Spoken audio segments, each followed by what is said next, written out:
치유 사역에 대해서 몇 주간 나눠야겠다는 감동이 있습니다. 원래는 한 주만 할까 했는데 이걸 좀 디테일하게 나누라는 감동을 주셨어요. 그래서 치유 사역에 대해서 한 4주 정도, 제 개인적으로 한 4주 정도 생각은 하는데요. 이 기간에 여러분들이 정말 치유되고 치유 사역자가 되는 그런 시간이 되기를 정말 축복합니다. 아멘. 요즘에 저희 집에 신나고 즐거운 축사 게임을 하고 있습니다. 그래서 아내가 이제 자기 무릎을 위해서 기도해 달라고 하고, 출산 후에 이 붓기가 있잖아요. 어머님들은 아시잖아요. 출산 후에 붓기, 내 맘대로 빠지지 않는 그 녀석들. 그래서 붓기를 빼는 기도를 해달라고 해서 기도를 하고 있는데요. 진짜 붓기가 빠졌어요. 진짜 너무 신기해요. 진짜 할렐루야 아멘입니다, 여러분. 근데 집에서 이제 축사를 하다 보니까 영들이 떠다니는지 요한이가 자주 놀래가지고 저희는 그냥 영계가 좀 그래도 그러려니 하고 그냥 자고 잘 지내는데, 아기는 예민하니까 좀 그러네요. 그래서 놀래가지고 오늘 아들이 감기 걸렸는데 데리고 왔어요. 집에서 있게 하다가 하도 울어가지고 데리고 왔는데 괜찮네요.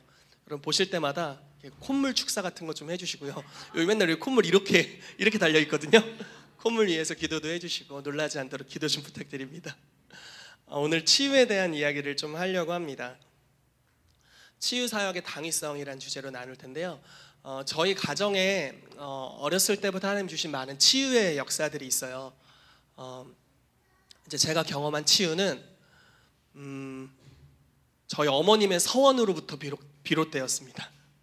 저희 어머님이 이제 제가 알기로는 저희 형과 저를 서원하셨어요. 필살기가 서원이세요. 자식을 하나님께 바치기 이런 거였는데, 이제 저희 어머님은 이제 불교 집안이었고요. 저희 아버지 이제 크리스찬 가정이셨고, 결혼에 여러 가지 조건 중에 하나가 당연히 여러 가지가 있었겠지만 그 중에 하나가 이제 크리스찬이 되는 것이 이제 중요한 그거였습니다. 그래서 저희 어머니가 결혼하시면서 이제 크리스찬이 되셨죠.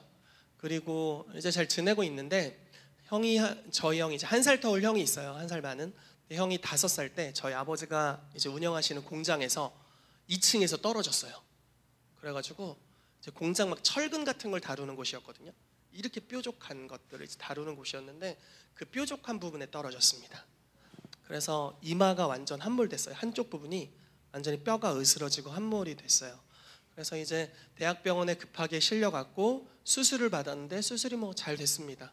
며칠 경과를 지켜보고 있는데 머리에서 물이 차는 거예요. 근데 이제 의사가 또 수술을 해야 된다고 이야기를 하는데 이제 죽을 수도 있고 식물인간이 될 수도 있고 안 좋은 이야기들을 많이 하잖아요. 그래서 그래도 이제 수술을 하겠냐 이런 거의 협박성에 그래서 어쨌든 사인을 할 수밖에 없는 그런 걸 이제 받게 됐습니다. 그래서 어머님이 사인을 하고 이제 들여보내려고 하는데, 내가 기도하고 들여보내야겠다고 이제 마음을 주셔서 아이를 위해서 이제 기도를 한 거죠. 형에게 이제 안수를 하고, 주님, 태어날 때부터 주님께 바쳤는데 주님 살려주시면 다시 한번 바치겠나이다 이러면서 이제 기도를 하셨나 봐요. 그런데 아이가, 이제 아이라고 하니까 또 웃기네요. 저 형인데 아이가 들어갔다가 한 5분 뒤에 그대로 나은 상태로 나왔어요. 그래서 치유됐어요, 여러분. 너무 쉽게 나와가지고 놀라지도 않죠?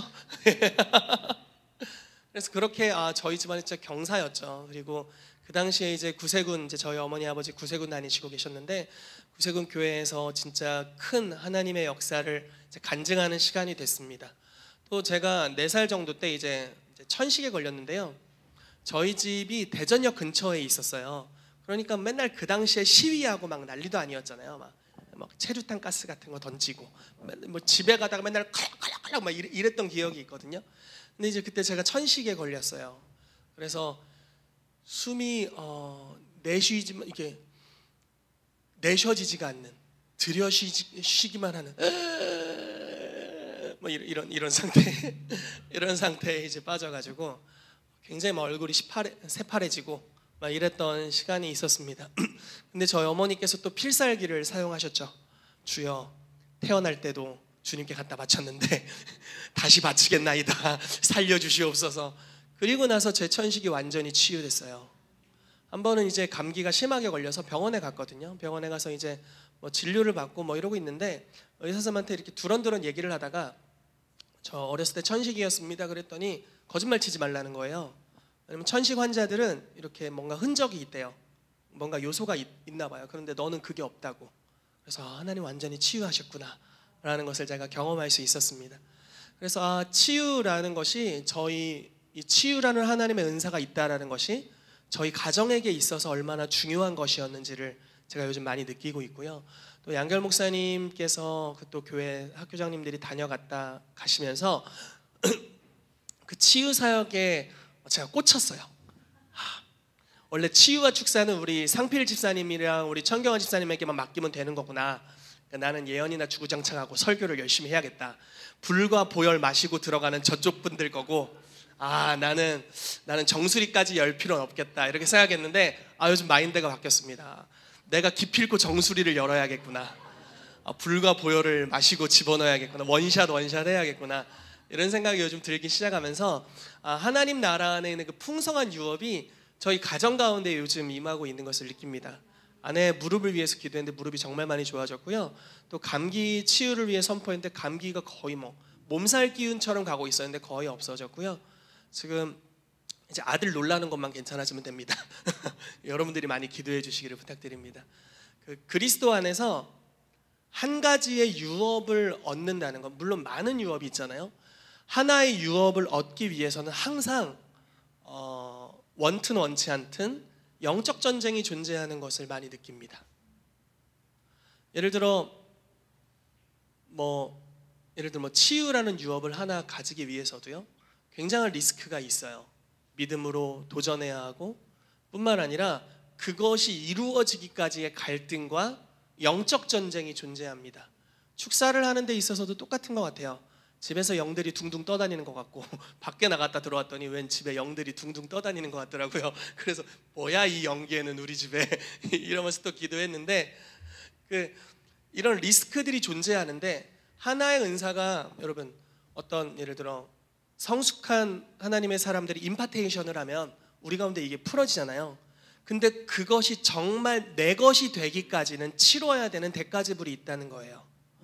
이해되시나요? 무슨 말씀인지? 임파테이션은 너무 쉽죠. 손을 얹고 주여 저에게 주신 것을 저분에게도 주시옵소서 하면 흘러가게 되는 거죠.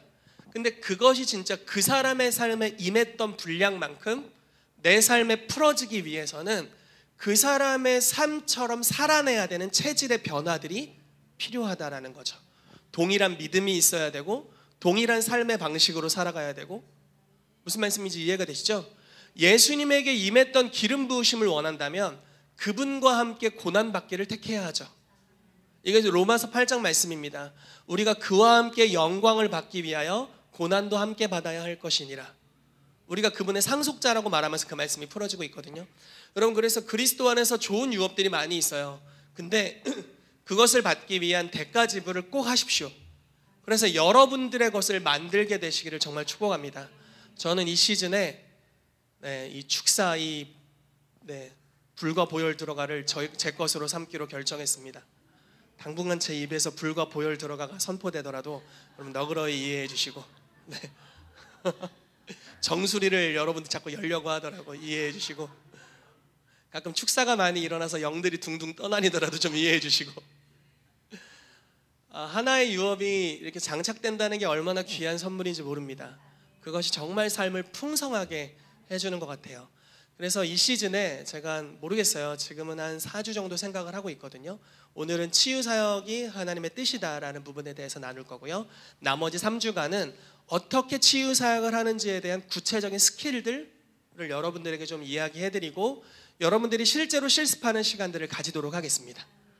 쉽거든요. 몇 가지 이제 방식이 있어요. 권능을 우리가 막 억지로 자아내는 것이 아니라 권능은 우리 안에 계신 성령님께 있는 것이고, 그래서 우리가 어떻게 믿음으로 행동할 때 치유들이 풀어지게 됩니다. 그런 것들을 여러분들에게 구체적으로 나누고요.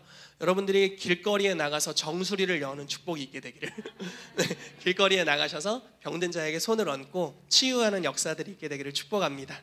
아멘. 그래서 오늘은 성도는 무엇을 할 수 있는가 6번째 시간이고요. 나중에 내년도 가서 100번째 시간이고요. 이럴지 모르겠네요. 너무 편하고 좋은 것 같아요. 이 설교 준비. 성도는 무엇을 할 수 있는가? 성도는 치유 사역을 할 수 있다. 첫 번째 시간 오늘 나누도록 하겠습니다. 자, 말씀 같이 읽어볼게요. 마태복음 10장 7절에서 8절 말씀입니다. 시작.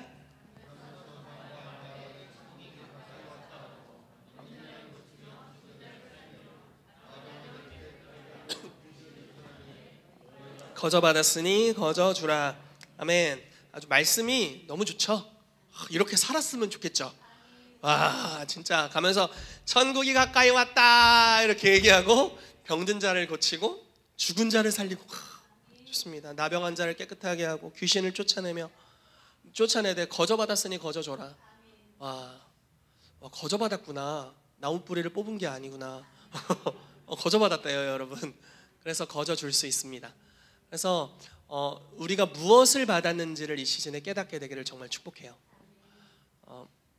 한번 이런 예화를 제가 들은 적이 있어요. 스펄전 목사님 시대였는데, 스펄전 목사님이 이제 가족들이 다 돌아가시고 그 여성분 혼자, 할머니였는데요, 혼자 남았어요. 근데 이제 그분의 집에 신방을 간 거예요. 그래서 굉장히 허름한 집에, 아주 가난한, 그리고 그 어르신이 있는 집에 신방을 갔습니다. 가서 이제 두런두런 얘기를 하고 교제를 하다가 굉장히 그 집과 어울리지 않는 비범하게 생긴 사진 액자를 하나 발견했어요. 그래서 딱 보니까 그 집은 허름하고 막 그런데 그 액자는 너무 좋은 거예요. 완전 고가의 액자인 거예요. 그래서 이게 뭐지? 하고 자세히 봤더니 거기 아버지가 돌아가시기 전에 손수 써주신 편지가 적혀 있는 겁니다. 아버지가 굉장히 부자셨대요. 편지가 적혀 있었어요. 그래서 편지 내용이 막 구구절절하죠. 뭐 사랑하는 딸부터 해서 이렇게 쭉 내용이 나와 있었습니다. 근데 왠지 그 있잖아요, 성님 감동을 주실 때는 좀 뭔가 쎄한 느낌 있잖아요. 뭔가 이거 봐야 될 것 같은, 실례인 줄 알면서도 그 액자를 떠들어 봐야 될 것 같은, 떠든다 뭔지 아세요? 이렇게 떠들어 봐야 될 것 같은 그런 마음이 들어서 액자를 꺼내서, 양해를 구하 액자를 꺼내서 사진을 빼서 뒤집었더니 거기 유산 상속증이라고 써 있는 거예요.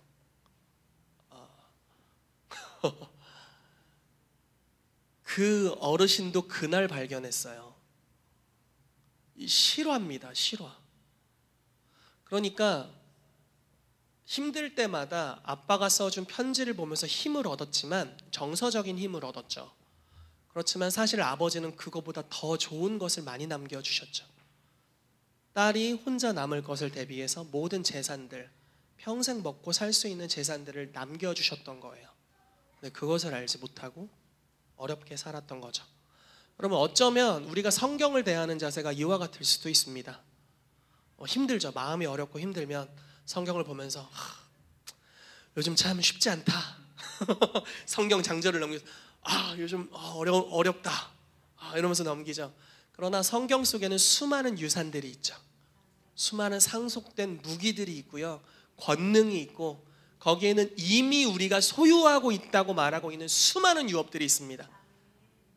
그것을 만약에 우리가 내가 무엇을 가지고 있구나라는 것을 깨닫는다면, 여러분, 우리의 삶은 지금과 완전히 달라질 겁니다.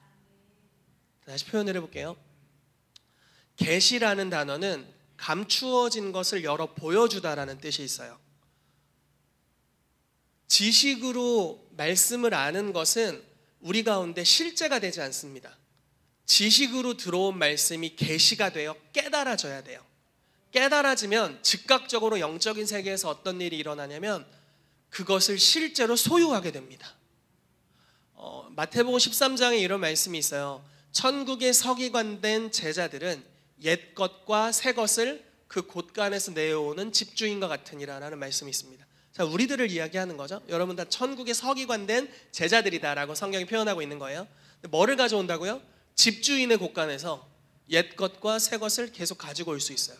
원하는 대로 꺼내 쓸 수 있다라는 거예요. 성경이 바로 그 창고입니다. 천국의 그 모든 유업이 있죠. 그리고 여러분과 저는 천국의 시민권을 가지고 있죠. 믿으시죠? 그리고 천국 열쇠가 있습니다. 제가 설교 때마다 누누이 강조하는데, 이 열쇠라는 단어는 그 문 안에 있는 모든 것들을 소유할 권한에 대해서 이야기하는 거예요. 그래서 만약 강희훈 전사님 이야기를 많이 했는데, 제가 희훈 전사님에게 저희 집 번호를 알려주는 거예요. 우리 집 비밀번호는 띠띠띠띠야 이렇게 알려주는 거예요. 그러면 이야기하는 거죠. 우리 집 고양이도 네가 키울 수 있다. 네, 전혀 기뻐하지 않죠. 네, 우리 집에 있는 뭐 내 자동차 키도 너의 것이고, 요즘 이모님 식기세척기라는 이모님을 저희 집에 하나 드렸는데 그것도 너의 것이고, 로봇 청소기라는 이모님도 드렸는데요, 로봇 청소기 이모님도 너의 것이고, 요한이 장난감도 너의 것이고, 그러니까 그 안에 있는 모든 것이 네 것이다라고 이야기해 주는 거죠. 별로 탐나는 게 많이 없죠? 네. 그닥 그렇죠? 네, 그닥 그렇습니다. 그런데 만약에 천국의 열쇠를 주셨다, 마태복음 16장 말씀에 내가 천국 열쇠를 내게 주리니 라고 말씀하시죠. 그렇다는 것은 그 열쇠를 가지고 그 안에 있는 모든 것들을 사용할 합법적 권한을 얻었다라는 뜻입니다. 자, 주실 거라고 말씀하셨나요? 주었다라고 말씀하셨나요? 주었어요. 상속자가 될 거라고 했나요? 상속자라고 하시나요? 죄인 나부렁인데 앞으로 자녀가 될 거라고 했나요? 자녀라고 말씀하시나요? 영생을 얻을 것이라고 말씀하나요? 영생을 얻었다라고 말씀하나요? 네, 영생을 얻었다라고 말씀하고 있어요. 이미 얻었어요. 이미 소유하고 있고요, 이미 가지고 있어요. 근데 비극은 무엇이냐면 그것을 계시로 깨닫지 못할 때 내가 그걸 갖고 있다는 걸 모릅니다. 그리고 사용할 줄 모르게 되죠. 한 번은 예수님께서 왜 이렇게 설교를 진행하나 모르겠는데 저도 인도하심이 있다고 믿습니다. 여러분들도 닌자가 되신 것처럼 저도 인도하심이 있다고 믿어요. 한 번은 예수님께서 회당에 들어가셨을 때 손 마른 사람이 있었어요. 손 마른 사람, 등이 구부러진 분이 있었어요. 여성분, 등이 구부러진 분. 근데 그분을 향해서 예수님이 표현하시기를 아브라함의 딸인데 귀신 들려 등이 구부러졌다라고 그 사람의 형편과 정체성을 정의하셨어요. 정체성은 아브라함의 딸입니다. 여러분, 믿는 모든 저희들, 이방인들은 아브라함의 자손이에요. 굳이 믿는 우리들을 뭐 예수님의 자손 이런 게 아니라 아브라함의 자손으로 연결시켰어요. 그만큼 아브라함의 자손이라는 것은 천국의 축복을 직접적으로 받는 직계 자손이라는 뜻이죠. 하나님의 백성이라는 뜻이에요. 그래서 아브라함의 자손이라는 정체성이 너무 중요한 정체성인데 이 딸의 정체성은 아브라함의 딸이었죠. 문제는 그 딸에게 주어진, 딸에게 상속된, 딸에게 약속된 삶과는 너무나 다른 비참한 삶을 살고 있었다라는 겁니다.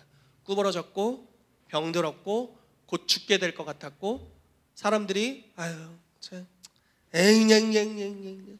이런 삶을 살고 있는 거죠. 근데 그 딸의 삶은 그걸 하나님이 주신 적이 없습니다. 그건 도적이 주었고 우리의 정체성을 깨닫지 못하게 혼미하게 막고 있고, 그래서 아무것도 받지 못하고 있었던 거죠. 실제는 모든 것을 가졌지만 그 가진 무기를 하나도 사용하지 않고 있는 거예요. 한 번은 이런 이야기를 들은 적이 책에서 본 것 같은데요, 그 로렌 커닝햄 목사님의 사모님, 이제 YM을 창설하신 로렌 커닝햄의 사모님, 성함이 정확하게 생각이 안 나요. 근데 그 사모님이 전기가 이렇게 파박파박 튀는 어딘가를 가다가 전기에 감전이 된 거예요. 그래서 전기에 감전되면 여기서부터 벗어날 수가 없는 거예요. 이러는 거죠. 그러면서 주님께 기도하는 거예요. 주님 살려주세요. 왜냐하면 계속 있으면 죽거든요. 실제로 주님 살려주세요 이러고 있는데 주님이 나한테 살려달라고 하지 말고 너에게 준 무기를 사용하라 이렇게 말씀하셨어요. 무슨 말씀인지 이해되시나요? 살려달라고 하지 마. 살 수 있는 걸 다 줬어. 그래서 예수 이름으로 이 전기로부터 내가 자유케 될지어다. 이런 식으로 선포를, 기억이 다 나지 않지만 그런 식으로 명령하며 선포했습니다. 그러자 전기로부터 튕겨져 나갔어요. 그래서 살았어요. 이 많은 것을 깨닫게 하지 않나요? 우리는 많은 부분 내가 없다라고 생각하죠. 나는 가지지 못했어. 난 없어. 하나님 도와주세요. 근데 하나님은 예수 그리스도로 말미암아, 그분의 죽으심과 부활로 말미암아 다 이루었다라고 선포하셨고, 그 다 이루었다라는 단어는 모든 값이 지불되었다라는 뜻이죠. 우리가 소유, 천국의 모든 것을 상속할 수 있는 모든 대가가 이미 지불되었다라는 거예요. 그래서 그리스도 안에서 이미 다 가지고 있다라는 것입니다. 치유는 이미 가지고 있어요. 여러분 이사야 53장 말씀에 그가 채찍에 맞음으로 네가 나을 것이다 이렇게 표현되어 있지 않아요? 그가 채찍에 맞음으로 너희가 나음을 입었나니 라고 표현되어 있어요. 2000년 전부터 치유는 바로 저의 것입니다. 2000년 전부터 치유는 바로 여러분들의 것이에요. 그것이 이미 우리 가운데 소유되어 있다는 겁니다. 그런데 만약에 이제 처음으로 돌아가서 내 영적인 창고가 있어요. 지혜와 계시의 영, 즉 계시를 통해서 무언가가 깨달아지면 창고에 그게 쌓입니다. 쌓이면 어떤 일이 발생하냐면요, 언제든지 빼서 쓸 수 있어요. 언제든지 옛 것과 새 것을 곳간에서 빼오는 집주인같이. 아빠 건데 아빠가 집주인인데 계속 빼오는 거예요. 주님 잠깐 이거 좀 쓸게요. 이렇게 쓰는 겁니다. 그리고 결국 그것이 내가 상속받은 것이라고 하나님 알려주시는 거죠. 치유도 그런 영역에 속해 있습니다. 축사도 그 영역에 속해 있어요. 하나님의 음성을 듣는 것도 거기 속해 있습니다. 예수 그리스도 안에서 번영케 되고 부욕케 되는 것도 거기 속해 있어요. 여러분들이 강건해지는 것도 여기 속해 있어요. 정말 많은 것이 이미 주어져 있어요. 중요한 것은 무엇을 가지고 있는지를 깨닫는 거예요. 그것이 성경에 기록되어 있습니다. 그것을 깨달을 때마다 실제로 나의 것이 될 거예요. 그러나 그것을 깨닫는 여정에 많은 전쟁이 있겠죠. 왜냐하면 계시를 통해 깨닫는 만큼 마귀의 일들은 앞으로 멸하여질 것이고 사단의 나라는 치명적인 위협을 받게 될 테니까. 그러니까 영적 전쟁들이 있는 거죠. 그러나 여러분 돌파해내시기를 예수 이름으로 축복합니다. 한 번은 부산에 사역을 갔는데 이것도 너무 많이 얘기해가지고 새로운 간증이 필요해. 새로운 간증은 계속 있거든요. 근데 항상 옛날 걸 쓰게 되는 것 같아요. 아무튼 한 김에 하겠습니다. 그 부산에 사역 가서 이제 철야를 인도하고 있는데 철야 기도를 인도하고 있는데 주님이 저에게 이런 말씀을 주시는 거예요. 너희 가운데 하나님이 선물을 주셨는데 유업을 주셨는데 치유라는 유업을 주셨다. 학생들이었거든요. 그래서 웬 학생들에게 치유의 유업을 주셨나? 근데 가만히 제가 이제 음성을 듣고 아이들에게 나누고 생각을 해봤더니 그 교회 담임 목사님이 치유 사역자예요. 그리고 그 담임 목사님의 아버님이 치유 사역자였어요. 장로님이신데 한 10개 교회를 개척하셨어요. 치유 사역을 통해서. 대단하신 분이시죠. 거기 이제 가서 집회를 했는데 아이들이 이제 이렇게 모였고 하나님 너희에게 치유라는 유업을 이미 주셨다라고 이야기를 했습니다. 그리고 받아볼래? 라고 했더니 받아보겠대요. 손을 다 이렇게 하고 주님 받습니다 이렇게 기도했어요. 한 1분 정도 굉장히 짧은 기도를 했습니다. 그리고 받았다면 써먹어야 된다. 당장 써먹자. 아픈 애가 누구니? 하는데 그날 기부스를 하고 온 친구가 있어요. 그래서 너 여기 가운데로, 저희가 이제 원을 그려서 같이 모였거든요. 너 가운데로 와볼래? 하고 그 아이를 가운데로 초청했는데 쩔뚝거리면서 나오다가 중앙에 나왔을 때는 이미 치유되었습니다. 그래서 가운데 나와서 기부스 풀고 제자리로 들어갔어요. 이게 바로 유업이죠. 받았다는 것을 깨닫는 것. 그리고 나서 실제로 받은 것처럼 행동하는 거예요. 뭐 아무것도 안 느껴질 수 있겠죠. 아이들 잘 못 느낄 수 있잖아요. 그러나 그냥 사용하는 거죠. 그러니까 뭔가가 실제로 주어지는 역사가 있습니다. 항상 하나님은 이런 순서예요. 우리는 이렇게 말하죠. 하나님 줘봐요. 믿을 테니까. 좀 줘보세요. 믿을게. 이렇게 하잖아요. 그러나 성경적 순서는 항상 이렇습니다. 구하고 받은 줄로 믿으라. 그리하면 너희에게 그대로 되리라. 자, 먼저 기도하세요. 그리고 그걸 믿으래요. 그러면 믿음의 결과가 곧 옵니다. 치유도 이런 식으로 받는 것이죠. 우리가 치유를 위해 기도합니다. 예수 이름으로 치유될지어다. 그리고 나은 자처럼 행동하는 겁니다. 그리고 곧 이내 실제로 나은 것이 내 삶에 오게 됩니다. 한 번은 제 제자가 다리를 접질려가지고 기도를 해줬어요. 계속 아프더라고. 그래서 그 애한테 그 당시 제가 배운 진리를 나눴습니다. 나은 것처럼 행동해라. 그랬더니 제 앞에서 교회를 계속 쩔뚝쩔뚝거리면서 걸어다니는데 엄청 보기 힘들더라고요. 좀 더 기름 부으심이 있었다면 조금이라도 좋아지고 이렇게 걸었을 텐데 너무 안타깝더라고요. 근데 이제 제가 했던 말은 나은 자처럼 걸으라 라고 말했기 때문에 이 친구가 그 당시 고등학생이었나? 계속 쩔뚝거리면서 제 앞을 걸어다니는데 정말 민망했어요. 다리가 이만큼 부어 있었거든요. 근데 계속 걷다가 저 이제 다른 사역하러 이제 갔는데 밖으로 나갔어요. 시험에 들었나? 근데 한 30분 뒤에 돌아왔습니다. 땀을 뻘뻘 흘리면서 계단을 걸었대요. 그리고 나아서 왔어요. 그러니까 우리는 믿음으로 기도하는 거죠.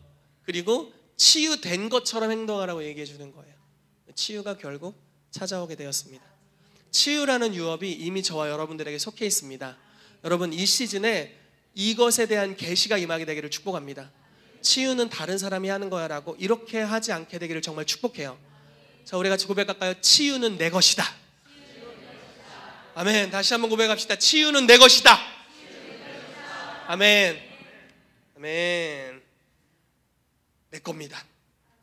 자, 모든 성도는 치유할 수 있다. 치유 사역의 당위성에 대해서 4가지 주제로 나누도록 하겠습니다. 첫 번째는 제자화시키는 것. 두 번째는 예수님의 사역의 치유였다는 것에 대해 나눌 거고요.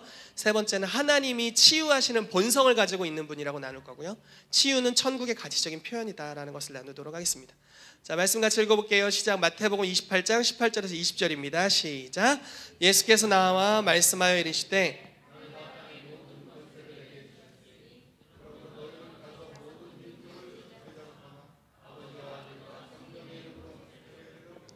내가 너희에게 분부한 모든 것을 가르쳐 지키게 하라.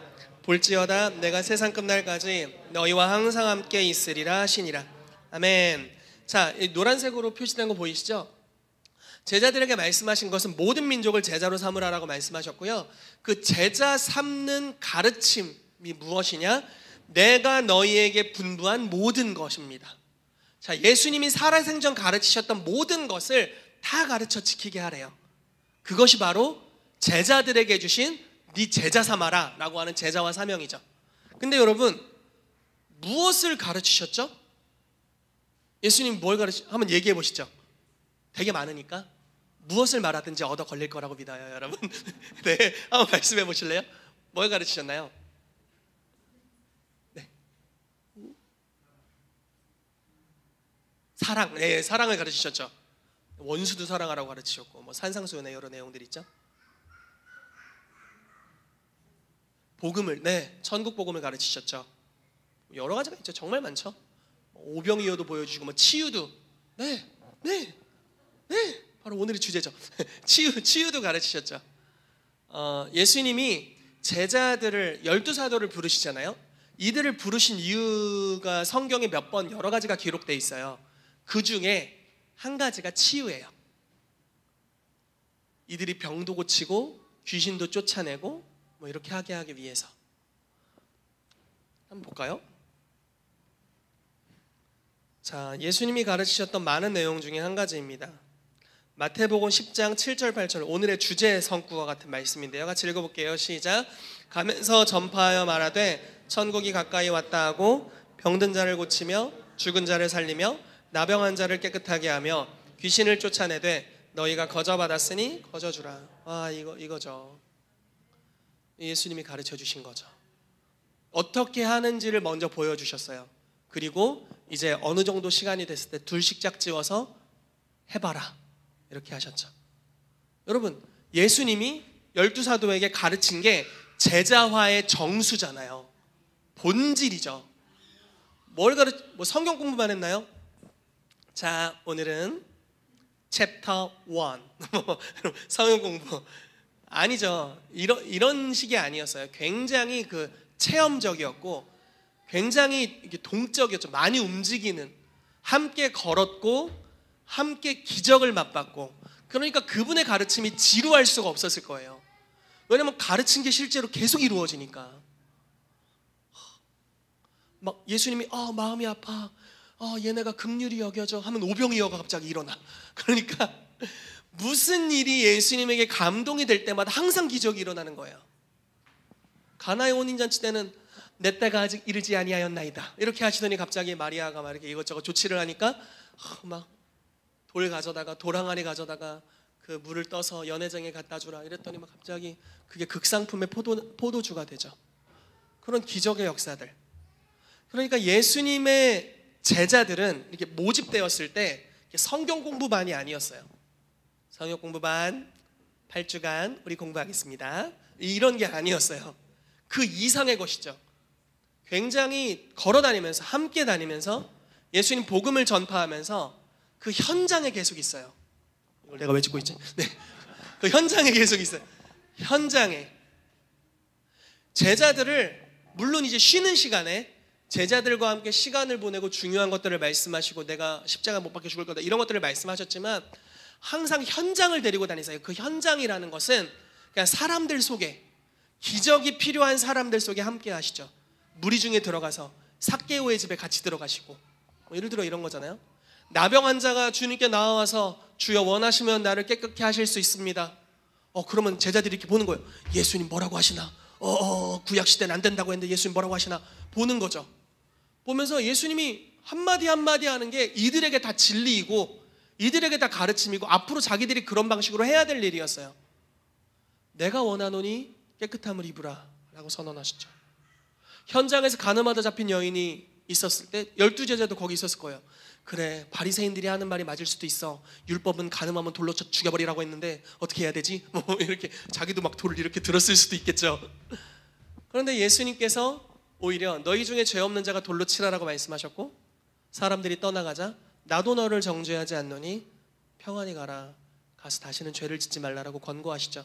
그런 모습들, 죄인을 사랑하시고 용납하시는 모습 하나하나 그 모습들이 다 자기가 제자들의 입장에서 자기들이 본받아야 될 그와 같이 살아야 하고 앞으로 나를 통해 내가 그와 같이 가르쳐야 될 일들이었을 겁니다. 굉장히 현장에서 일어났었던 일이라는 거죠. 우리는 대부분의 제자와의 교육을 교회 성전이라고 말하는 곳 안에서 많이 진행을 합니다. 그러나 예수님의 제자 양육은 정말 그 현장 가운데 있었던 거죠. 우리 가운데 그런 기회들이 더 많아지기를 축복합니다. 아멘. 요즘 복음전도팀이 제일 늦게 끝나더라고요. 너무 좋아요. 늦게 끝나서 좋다 뭐 이런 건 아니지만 물론 그 중에 한 주는 복음전도팀 전체가 저희 아버지와 함께 매실을 따러 간 것을 저는 알고 있습니다. 그날 오전에 아버지께서 오셔가지고 우리 정광훈 장로님 모셔가지고 오늘 성도들이랑 매실 따러 갈 거다 그러시길래 아니 소그룹 해야 되는데 어디를 가세요? 그랬더니 가야 돼. 매실 다 떨어져 간다 뭐 그러시는 거예요. 따라오는 사람만 10kg씩 줄 거다 이러시는 거예요. 무슨 말씀이냐고. 교회 지금 오중사역 티칭을 해야 된다고 그랬더니 아무튼 저희만 뭐 실갱이가 있었는데 기어이 복음전도팀을 설득해서 가셨더라고요. 그날따라 모임이 엄청 일찍 끝나서 뭐 이렇게 일찍 끝났어요 했더니 오늘 모임 못했어요 그러시더라고요. 네, 그렇습니다 여러분. 근데 그 그룹 모임이 굉장히 실제적이잖아요. 네, 이렇게 막 어디에 어떻게 영이 역사하는지를 실제로 보고 치유와 축사를 계속 가르치고 실습하면서 실제로 그 안에서 치유되는 역사들이 풀어지고 있죠. 저는 여기서 그 예언 사역으로 또 축사 치유 사역으로 또 저희가 점심 시간에 잠깐 섬기잖아요. 너무 좋은 것 같아요. 배우기를 원하는 분은 거기 옆에 붙어서 배웠으면 좋겠어요.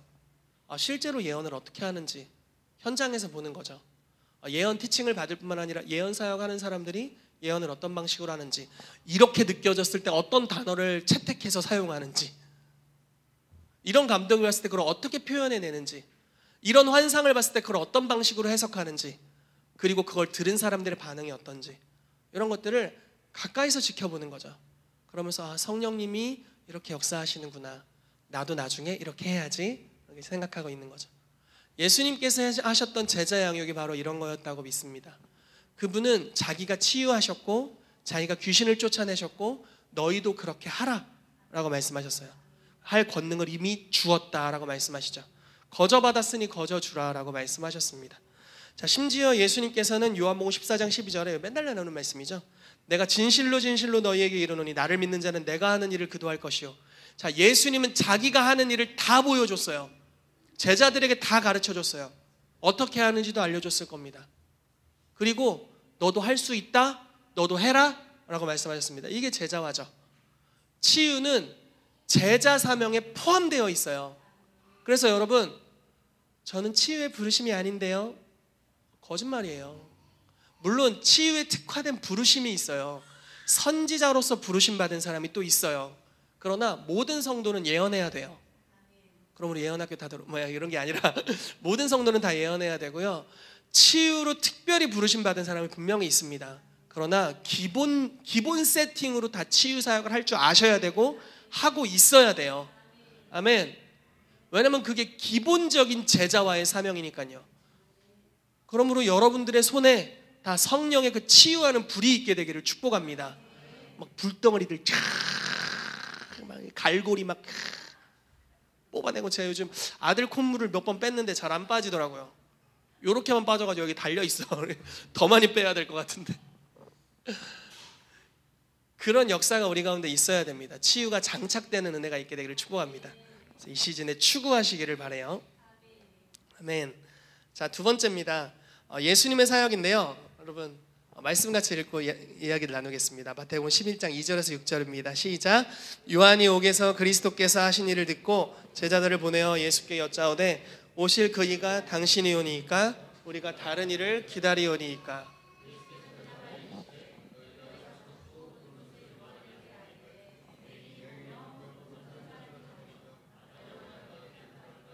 못 듣는 자가 들으며 죽은 자가 살아나며 가난한 자에게 복음이 전파된다 하라. 누구든지 나로 말미암아 실족하지 아니하는 자는 복이 있도다 하시니라. 아멘.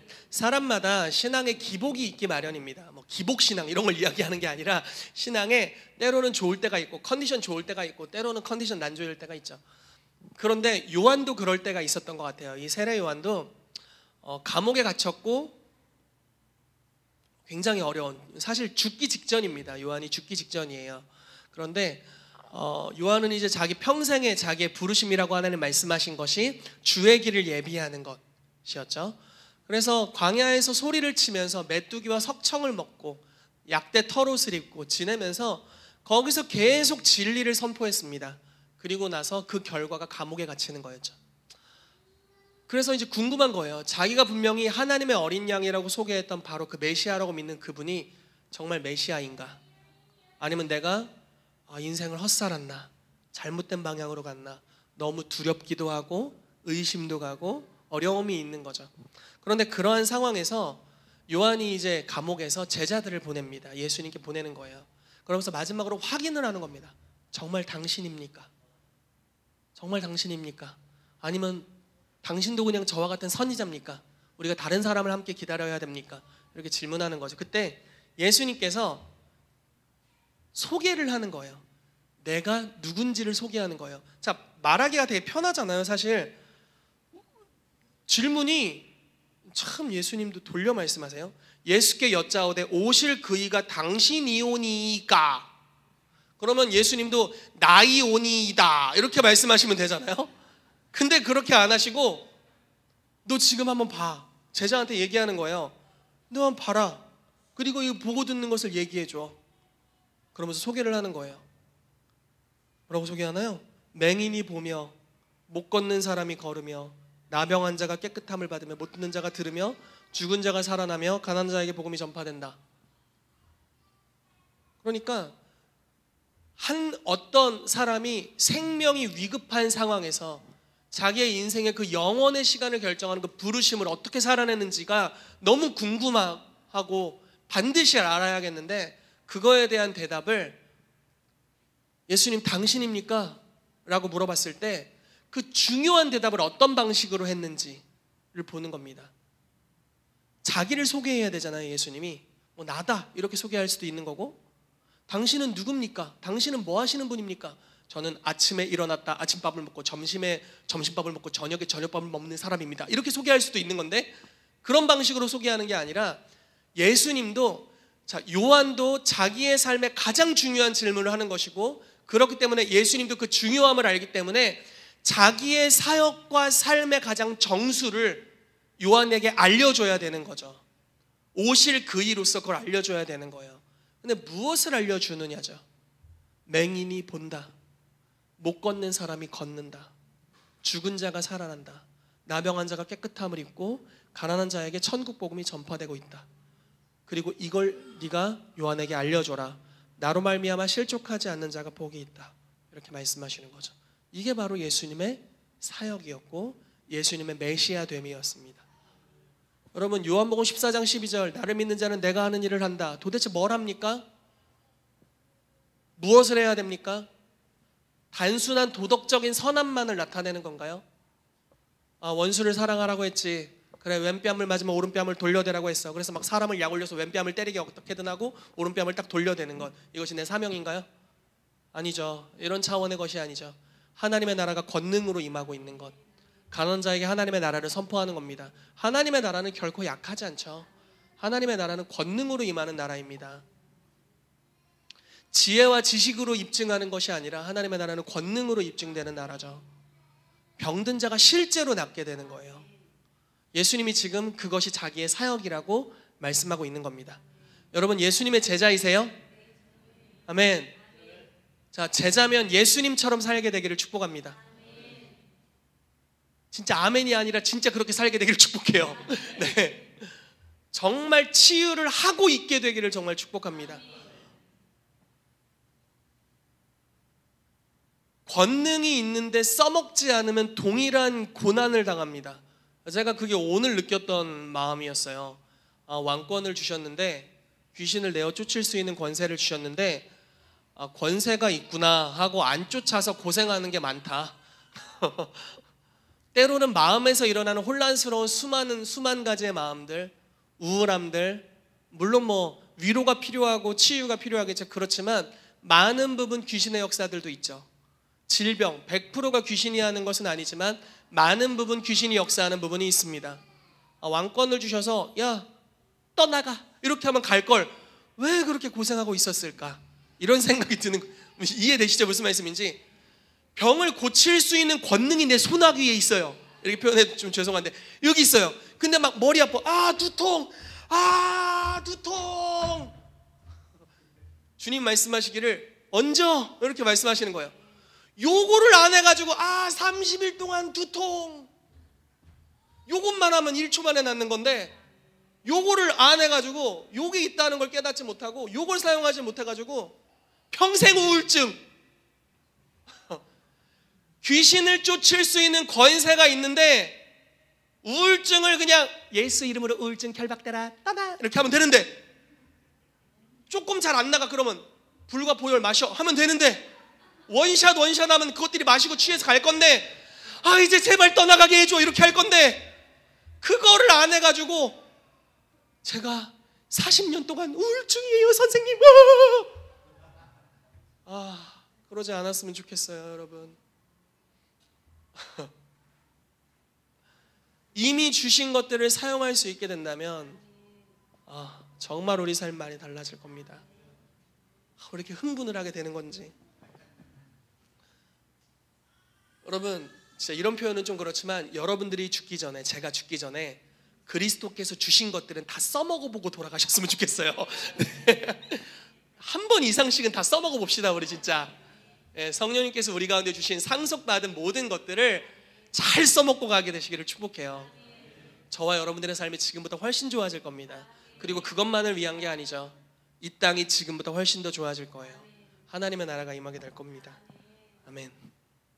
자, 예수님이 어떻게 사역하셨나 한번 보시죠. 자, 여러분, 가려놔야겠다. 짠짠짠짠, 다 봤나요? 자, 여러분, 치유받는 것이 주님의 뜻인가요? 어떻게 생각하세요? 치유가 주님의 뜻이에요? 욥은요? 바울은요? 어떻게 생각하십니까? 여러분, 그럼 다시 질문을 바꿔볼게요. 예수님은 자기가 만난 사람을 다 치유해 줬나요?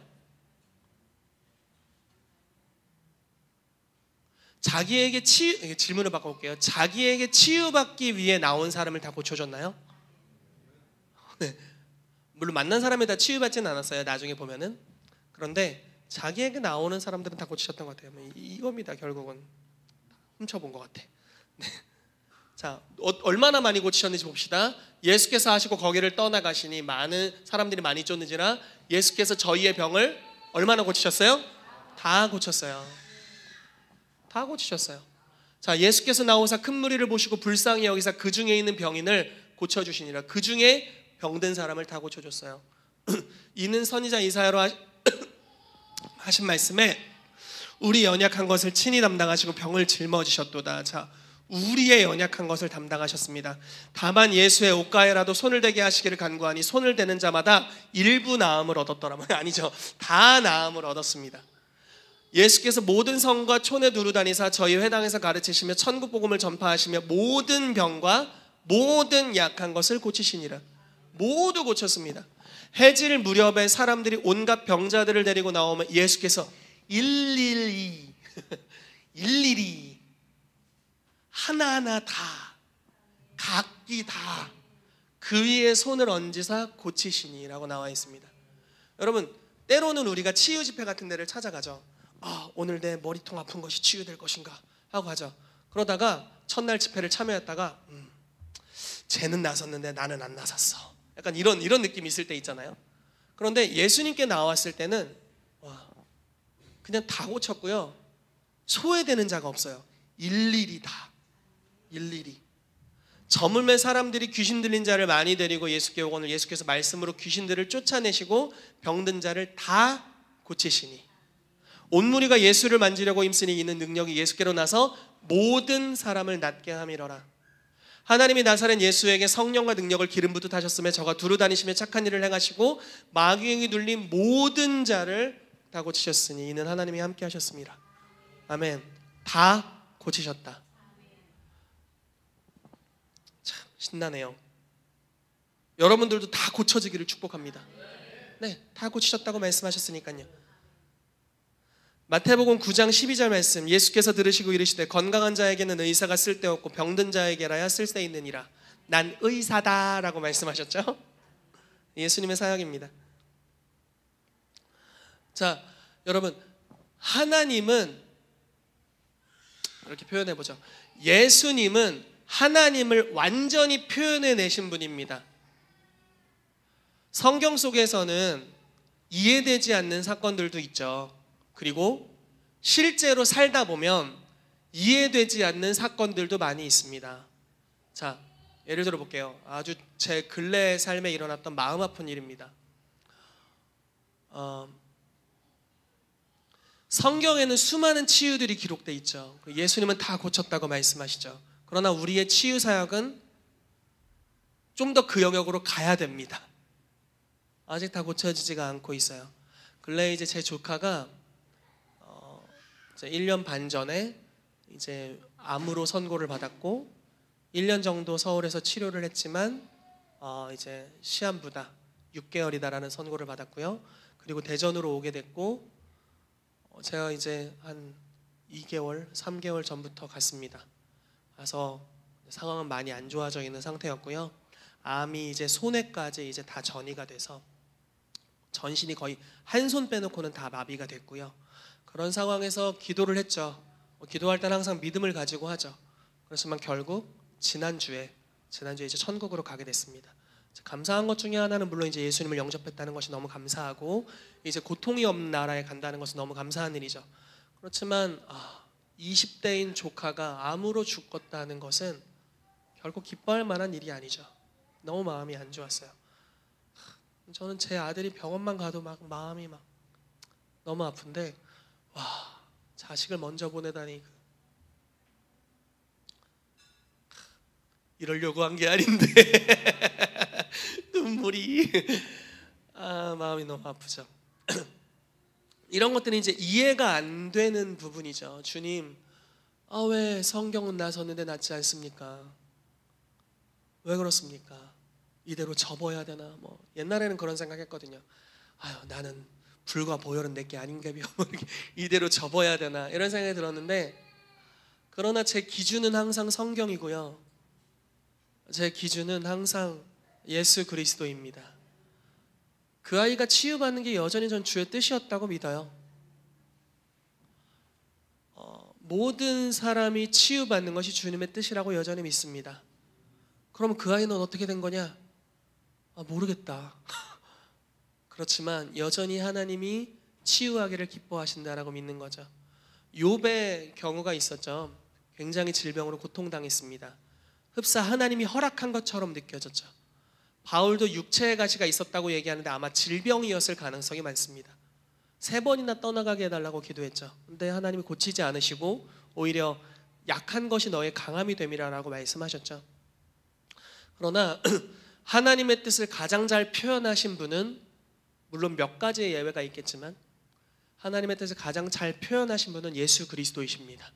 뒤에 말씀들도 나오겠는데요, 아버지 품속에 계신 독생하신 하나님이 나타내셨느니라 라고 말씀하고 있죠. 예수 그리스도가 하나님의 뜻을 완전하게 보여주시는 분이시다라는 거예요. 저희가 치유사역할 때 낫는 경우가 있고 낫지 않는 경우가 있죠. 물론 하지 않는다면 아무도 낫지 않겠죠. 그러나 치유가 계속 일어나고 있습니다. 그리고 이전보다 더 증가되고 있습니다. 그리고 제가 믿는 것은 우리가 치유받는 것이 하나님의 뜻이고 성령께서는 치유의 능력을 가지고 우리의 삶에 오신다라는 것입니다. 만약에 제가 또 여러분들의 삶에 수많은 치유 기도를 할 때 어떤 사람은 치유받죠, 어떤 사람은 치유가 안 되죠. 그 치유 안 되는 영역을 가지고 주님, 이거 돼야 됩니다, 이거 돼야죠, 이거 치유가 일어나야죠 라고 믿음으로 모험을 하기 시작한다면 아마 얼마 안 있어서 그 질병들이 정복되기 시작할 거라고 믿습니다. 이런 식으로 우리가 아직은 연약한 분량이지만 예수님이 하신 분량으로 점점 자라날 수 있습니다.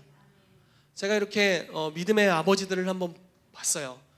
집회를 참여하면서 우리 최한 목사님이나 빌 존슨 목사님이나 이런 분들을 보는 거예요. 저분들이 치유 사역을 하는데, 저분들이 치유 사역을 할 때 나도 안 낫은 것을 보면 다 낫는 것 같진 않은데 그러면 뭘까 이렇게 보는 거예요. 근데 간증하시는 것을 계속 듣잖아요. 치유에 대해 말씀을 나누시고, 그러면 매년 이게 안 나섰었는데 이게 이제 낫기 시작했어요 라는 이야기를 하세요. 그래서 어떤 방식으로 접근을 하나를 봤더니, 집회를 하잖아요. 지식의 말씀 막 던집니다. 치유 사역을 합니다. 치유되잖아요. 치유된 건 패스.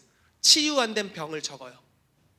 어떤 질병이 치유가 안 됐는지를 적습니다. 꼼꼼하게 기록하고 그것을 가지고 골방에서 기도해요. 주님, 이거 나서야 됩니다. 주의 뜻은 치유받는 것입니다. 질병을 정복할 권세를 더 부어주십시오. 예수님에게 부으셨던 그 한량없는 성령을 우리에게 더 많이 부어주십시오라고 기도하기 시작하는 거죠. 그리고 집회가 딱 시작되면 그 질병을 가진 사람을 찾아요. 혹시 이 질병 있는 분 있습니까? 이런 식으로 찾아요. 그래서 치유를 선포하고 안수하고 치유합니다. 그래서 한 번 치유되면 계속 치유돼요. 이제 그런 식으로 질병의 목록을 하나씩 정복해 가기 시작합니다. 자, 기준은 예수님이에요. 그리고 예수님을 만난 자는 다 치유되었어요. 이게 기준입니다. 그러나 우리는 아직 그 기준에 미치지 못하는 상황들이 많이 있습니다. 내가 되지 않는다고 성경을 재해석할 수는 없습니다. 이해되십니까? 하나님은 치유하시는 분이라고 자기 스스로를 밝히시죠. 예수님은 치유가 하나님의 뜻이라는 것을 계속 나타내시죠. 내 삶에 치유가 일어나지 않았다고 성경을 재해석할 필요가 없어요. 은사는 중단됐구나, 이런 식으로 말할 필요가 없는 거죠. 오히려 반대로 가야 됩니다. 주님, 성경에서 일어난 것이 내 삶에도 일어나야 됩니다. 이게 주기도문의 기도죠. 주님, 뜻이 하늘에서 이루어진 것 같이 내 삶에도 이루어져야 됩니다. 주여, 이제 이루어지게 하십시오라고 기도하기 시작하고 다시 덤벼들고 다시 추구하고 다시 도전하는 겁니다. 그러한 믿음의 사역을 하게 될 때 질병들이 더 많이 정복되는 역사가 있을 줄로 믿습니다. 아멘. 이곳에 정복자들이 있게 되기를 정말 축복합니다. 아멘. 그래서 하나님이 자기를 치유하시는 여호와라고 나타내셨죠. 네, 다 그 이야기입니다. 하나님을 예수님이 나타내셨다, 이런 이야기입니다. 자, 마지막으로 말씀을 나누고 기도하겠습니다. 치유 사역은, 치유하는 것은 천국의 가시적인 표현입니다. 회개하라, 천국이 가까이 왔다라고 말씀하시죠. 회개하라, 생각을 바꿔라, 네 삶을 돌이켜라, 천국이 가까이 왔다. 천국이 가까이 왔다가 어느 정도냐면 여기 있다, 이런 뜻입니다. 천국이 여기 있다, 보여줄 테니까 들어가라, 이렇게 말씀하시는 거예요. 그래서 천국이 실제로 여기 온 것을 보여주는 것입니다. 예수님을 믿으세요. 그러면 하나님의 나라로 들어갈 수 있어요. 어떻게요? 보여줄게요. 이렇게 하는 거예요. 그래서 병든 자를 고치고 죽은 자를 살리고 나병한 자를 깨끗게 하고 귀신을 쫓아내는 것이죠. 그런 식으로 천국을 보여주도록 저와 여러분들이 부르심을 받았습니다. 그래서 여러분, 여러분들이 성도라면 누구나 치유 사역을 할 수 있습니다. 자, 이렇게 표현해 볼게요. 우리 교회에서 치유 사역을 받아서 정수리가 한 번이라도 열리셨던 분, 여러분들은 다 치유 사역을 하셔야 합니다. 제가 이번에 양걸 목사님 집회가 있을 때 아픈 데가 별로 없었거든요. 일부러 줄을 섰어요. 왜냐면 말씀을 듣다가 꽂혔거든요. 저 축사, 저 치유의 기름 부심 내 거야.